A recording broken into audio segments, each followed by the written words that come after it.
తెలంగాణలో మొట్టమొదటి factory outlet Mukunda jewellers త్వరలో జూబ్లీహిల్స్ లో గ్రాండ్ ఓపెనింగ్. అన్ని బంగారు ఆభరణాలపై VA 2-12% మాత్రమే. త్వరపడండి. ఉమ్మడి అనంతపురం జిల్లా రాయదుర్గం నియోజకవర్గంలో కూటమి నాయకుల మధ్య మరోసారి సవాళ్లు ప్రతి సవాళ్ల పర్వం మొదలైంది. గతంలో రాయదుర్గం ఎమ్మెల్యే కాలవ శ్రీనివాసులు అధికారంలో ఉంటే కాపు రామచంద్రారెడ్డి ప్రతిపక్షంలో ఉండేవారు. ఈయన అధికార పార్టీలో ఉంటే ఆయన విపక్ష నేతగా పరస్పర విమర్శలు చేసుకుంటూ ఢీ అంటే ఢీ అన్నట్లు వ్యవహరించారు. ఇప్పుడు ఆ ఇద్దరు నేతలు కూటమి పార్టీలో కలిసిపోయారు అనుకునే లోపలే మళ్ళీ ఇప్పుడు చూసుకుందామంటే చూసుకుందామంటున్నారు. అసలు వారిద్దరి రాజకీయం ఏంటి? కూటమి ఐక్యతను దెబ్బతీసేలా ఎందుకు వ్యవహరిస్తున్నారు? అనంతపురం జిల్లా రాయదుర్గంలో కూటమి నేతల మధ్య కుమ్ములాటలు మొదలయ్యాయి. తాను ప్రశాంతంగా ఉందామనుకున్నా తనను గెల్లుతున్నారని మాజీ ఎమ్మెల్యే కాపు రామచంద్రారెడ్డి అంటుంటే, గడచిన 15 నెలలు తనను తాను కంట్రోల్ చేసుకుంటున్నానని, పొత్తు ధర్మం పాటించి సహనంతో ఉన్నానే తప్ప చేతగాక శక్తి లేక కాదంటున్నారు ఎమ్మెల్యే కాలువ శ్రీనివాసులు. ఇలా ఎమ్మెల్యే వర్సెస్ మాజీ ఎమ్మెల్యే మధ్య మరోసారి మాటలు తూటాల్లా పేలుతున్నాయి. కూటమి భాగస్వామి అయిన బీజేపీలో ఉంటూ మాజీ ఎమ్మెల్యే కాపు రామచంద్రారెడ్డి వైసీపీ నాయకుల దగ్గరకు వెళుతున్నారని టీడీపీ రాయదుర్గం సోషల్ మీడియాలో పెడుతున్న పోస్టులు కాపు రామచంద్రారెడ్డి ఆగ్రహానికి కారణమవుతున్నాయట.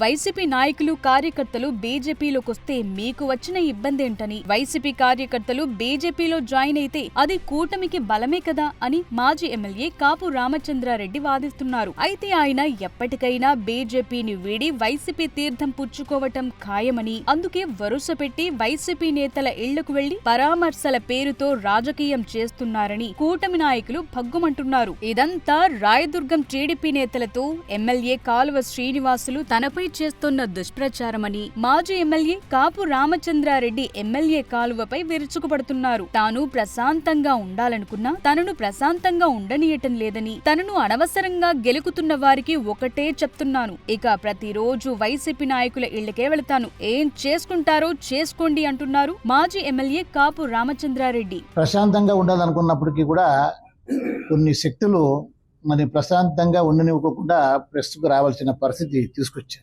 గుమ్మఘట్ట మండలంలో ఎర్రంపల్లి అనే విలేజ్ ఉంది. అక్కడ నా బంధువులు ఉన్నారు. వాళ్ళ ఇంటికి వెళ్ళాను. ఇంటికి వెళ్ళిన మరుసటి రోజునే టీడీపీ కార్యకర్త వాళ్ళపైన దాడి చేశారు. ఏదో ధర్మం తప్పినట్టు, వైసీపీ వాళ్ళని కలిసినట్టు, వైసీపీ వాళ్ళతో కుమ్మక్కైనట్లు రకరకాలుగా వార్త అంతా కూడా. దీనికి అంతా కారణం ఏమంటే ముఖ్యంగా మా అక్కడ ఉండే టీడీపీ ముఖ్య నాయకుడు నా బంధువులకి ఏమన్నా అయితే కూడా నేను వాళ్ళు వైసీపీలో నేను పోకూడదు. మాజీ ఎమ్మెల్యే కాపు వ్యాఖ్యలపై అటు ఎమ్మెల్యే కాలువ శ్రీనివాసులు కూడా ఘాటుగానే స్పందించారు. కూటమి ప్రభుత్వం అధికారంలోకి వచ్చిన 15 నెలలు తాను ఎక్కడా కాపు రామచంద్రారెడ్డి పేరు కూడా ఎత్తలేదని, కానీ మాజీ ఎమ్మెల్యే కాపు రామచంద్రారెడ్డి మాత్రం కూటమిలో శాసనసభ్యునిగా ఉన్న తనపై ఇష్టమొచ్చినట్లు మాట్లాడటం పద్ధతి కాదంటున్నారు. పొత్తు ధర్మం పాటించి సహనంతో సంయమనంతో ఉన్నా తప్ప చేతకాక శక్తి లేక కాదు అని మాజీ ఎమ్మెల్యే కాపు రామచంద్రారెడ్డికి రాయదుర్గం ఎమ్మెల్యే కాలువ శ్రీనివాసులు గట్టిగా కౌంటర్ ఇచ్చారు. ఇక తన ఓపిక నశించిందని, మరోసారి కాపు రామచంద్రారెడ్డి ఇష్టమొచ్చినట్టు మాట్లాడితే తన నుంచి వచ్చే రియాక్షన్ సీరియస్ గా ఉంటుందని, సమాధానం కఠినంగా ఉంటుందని, జీవిత కాలం గుర్తుపెట్టుకునే విధంగా పరిణామాలుంటాయని కాలువ శ్రీనివాసులు డైరెక్ట్ గా కాపు రామచంద్రారెడ్డిని హెచ్చరిస్తున్నారు. కాపు రామచంద్రారెడ్డి పేరు పెట్టి ఒక పల్లెత్తు మాట అనడం కానీ, లేకపోతే అతన్ని విమర్శించడం కానీ, అతనిపైన ఆరోపణలు చేయడం కానీ చేయాలి. ఎందుకంటే పొత్తులో ఉన్నాం మనమందరం కూడా.